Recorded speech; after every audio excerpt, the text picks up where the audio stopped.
So it's morning, and may not look like it, but I did actually sleep.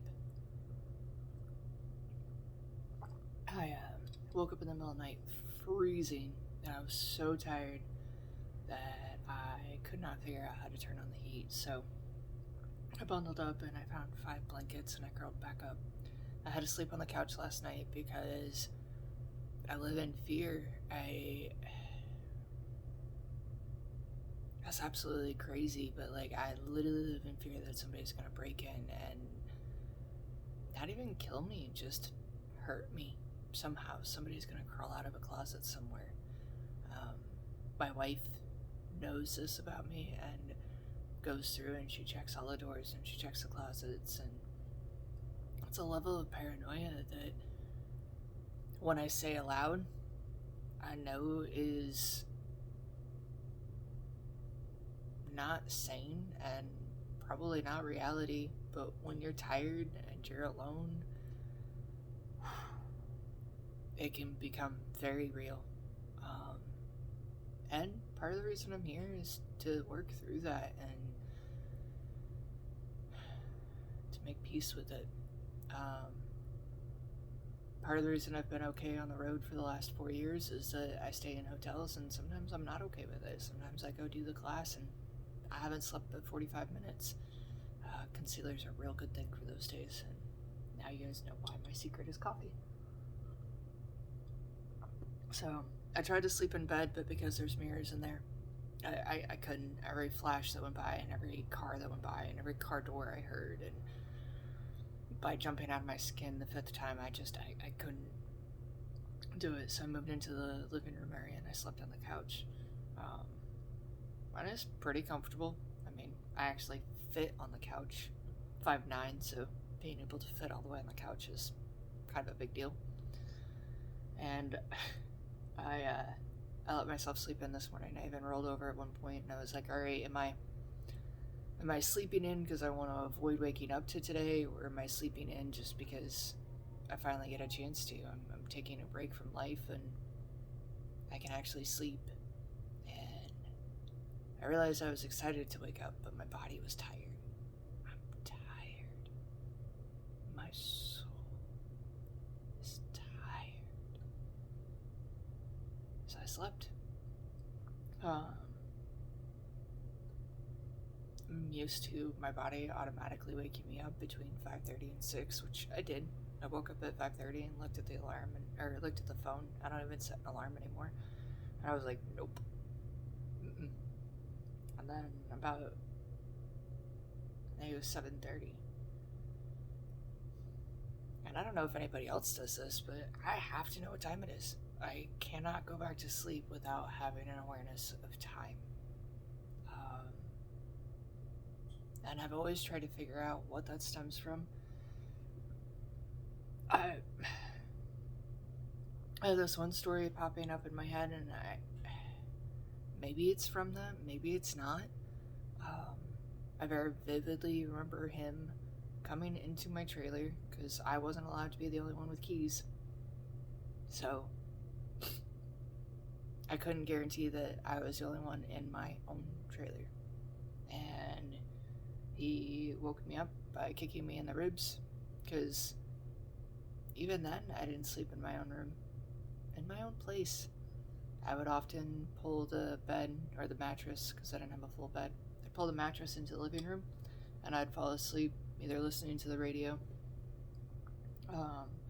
or watching something on the laptop in the living room, because couldn't even afford a TV, so it was a laptop because then I could do schoolwork on it.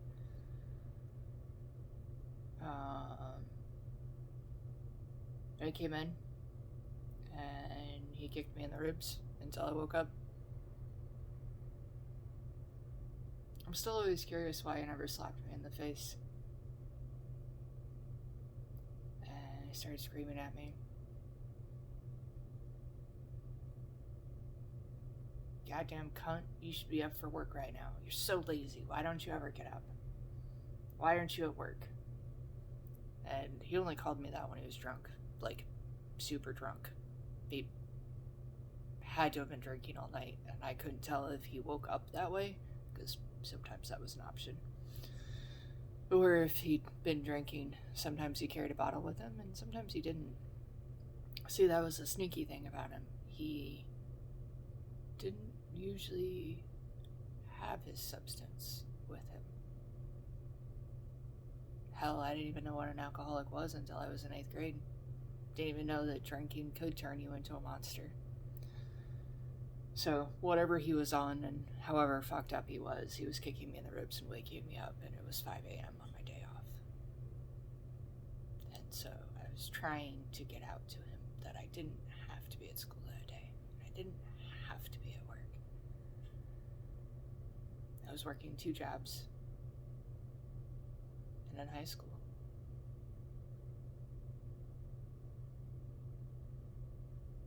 And I had only moved home next to him because, no, I wasn't in high school that year. I guess I might have been taking classes at John A. Either way, I didn't have school and I didn't have to work. And that's the thing about timelines with abuse. You can remember the situation, but you don't always remember some of the details that you feel like you should remember. And that's the part that makes you feel real crazy. Because then, did it really happen? At what point are you making it up to be a victim? Because that's how they spin it. That's how they get away with it. Well, you're just the crazy one. Why would you react that way? I cannot tell you how many times in my life I've heard, you're just overreacting. Well, if you weren't so crazy, this wouldn't be a problem. Well, if you weren't just a female, this wouldn't be an issue. You damn females are all the same. The hatred spewed at me from generations before. I was a kid. I hadn't actually done anything. So, but if I knew it was 5 a.m. there, I had a clock setting up next to the radio. I don't know, I've always had to have that. It was a safety measure. I don't feel safe if I don't know what time it is. I was talking to my counselor last week, and I know this is true for me, and I have found through my studies over the years that this is true for a lot of victims, that you always live your life one step ahead. Which, in the business world, is great. It makes me real innovative. It also makes me real paranoid. Kind of an asshole sometimes. But being one step ahead sometimes was the difference between the fight and the abuse and peace. And if I knew what time it was, I could get out of the house before he woke up. I could climb in after he went to bed. I remember the day I told him that I was moving out, and he told me I could never leave. And I laughed. I hadn't been home in a week anyway. So we came to an agreement. And you have to understand that agreements with the devil are just that. They're not a real agreement. They're a false sense of safety. They're a way for someone to pull a chain on you later. So the agreement was we wouldn't tell the school, and I would make sure I was at school every day. Kind of failed on that agreement.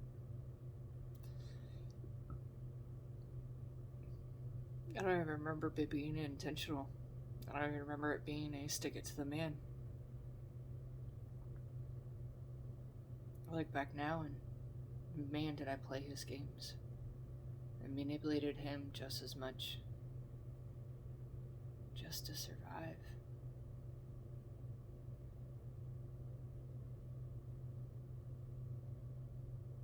And my thoughts in this moment now are not Not that it was okay to manipulate.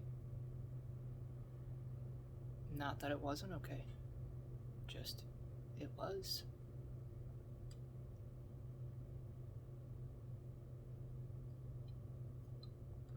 There's an odd amount of peace with that. Because how do you tell a 14-year-old child what is right and wrong when their example doesn't play by the rules?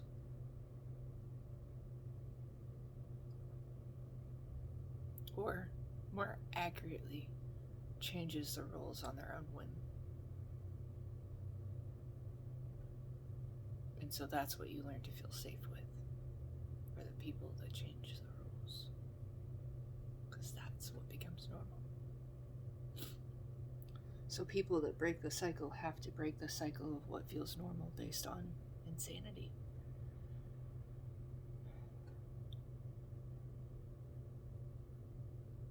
And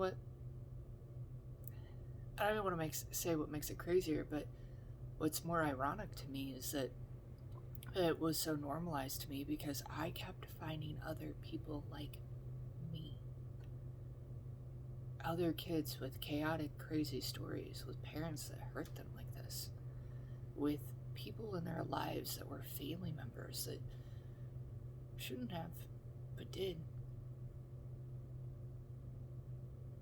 The idea that somebody could have parents that only fucked them up a little bit never registered me until I was older.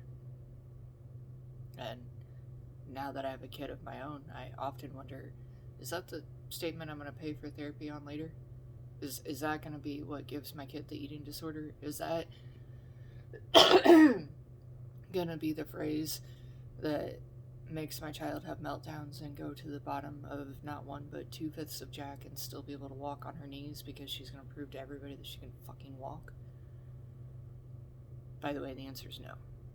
Because I have those thoughts. Because I worry at that level. That's what makes me different than him.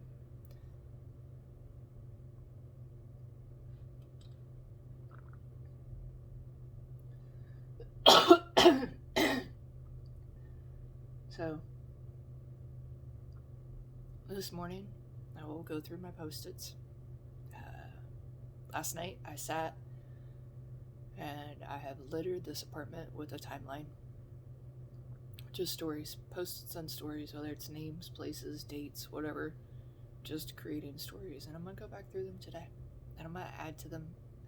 And I will slowly but surely pick up a Post-it and either video about it or write about it or something about it. And go from there. And this morning I sat and colored a mandala and gave myself permission to fuck it up.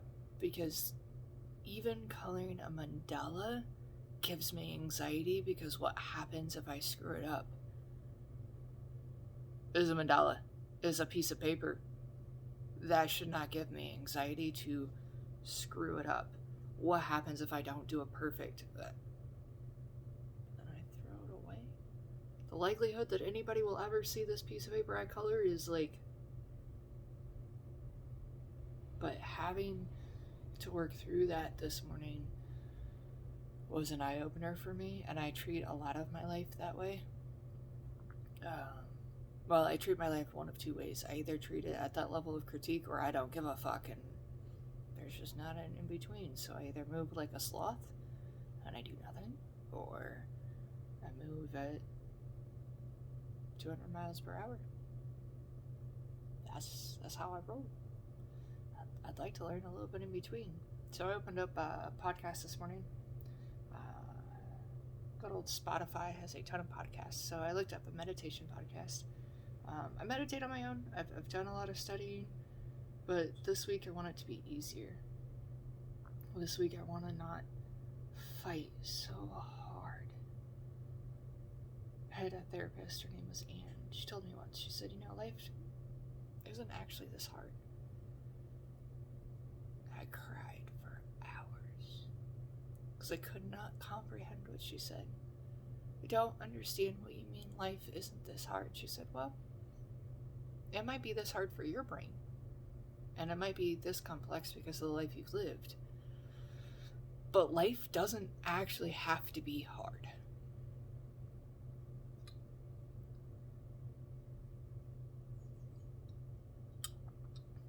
And I don't know that you'll ever hear this. I don't even know what you look like because we do everything by phone, but here I am 3 or 4 years later and I'm still working and chewing on that. Because she's absolutely right. I know people that live lives that aren't as hard as mine. Almost like it's a badge of honor to have a hard life. Y'all, why? No, like, for real, why? Like, what does that earn me? I don't want a plaque on the wall that says, "This here lies the woman that lived the hardest life ever." No thanks. So, to that point, the podcast that I listened to this morning was supposed to be a daily meditation, and her name's Mary Meckley. It's the daily podcast anyway. I'll look it up. And so she goes through, and every day is a new meditation, but each week is a theme. I was like, cool. So I hit play, and I didn't even read the description because I was coloring this mandala, and I wanted a meditation to wash over me. And it wasn't a meditation today. It was an interview of a gentleman, The Art of Less is More or something like that. And what they talked about is finding ways to optimize your life so that you can actually live more. Ways to make your life easier. And it's funny because up until this week I've been obsessed with it. Like, I have been chomping at the bit to be able to actually just let somebody else do our laundry. Yes, we can do it. We are fully capable of it. But why? I don't enjoy it. It gives me anxiety. We're backed up all the time because we're 3 women living in a house, and I just don't want to do it. So I would rather pay somebody else to do it. I've been talking for 2 years about having a personal assistant.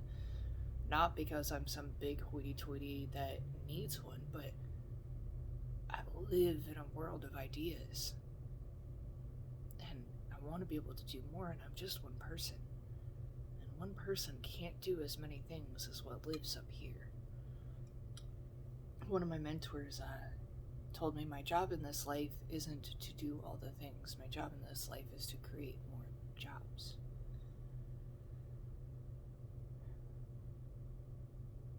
That's an idea I can get behind. I want to give people freedom. The freedom I felt like I've had to work so hard to get. A permission to live a life all their own. Not a permission to live a life that I want for them, because I've done that. I'll look back now and I'm so sorry to all the people I've given my opinions to. It wasn't right. I'm really sorry. And if I haven't reached out to you, I probably should. I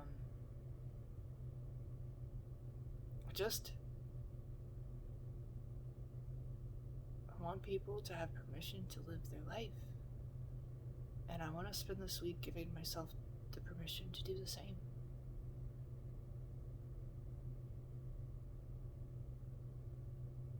Whatever that life is.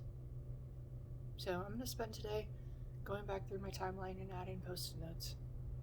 I'm going to go through today and look at what I can automate and outsource. And look at what really gives me joy. And then what kind of life I need to live to be able to back all that up.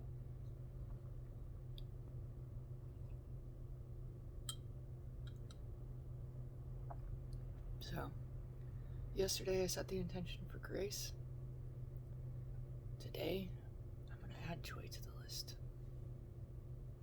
What in life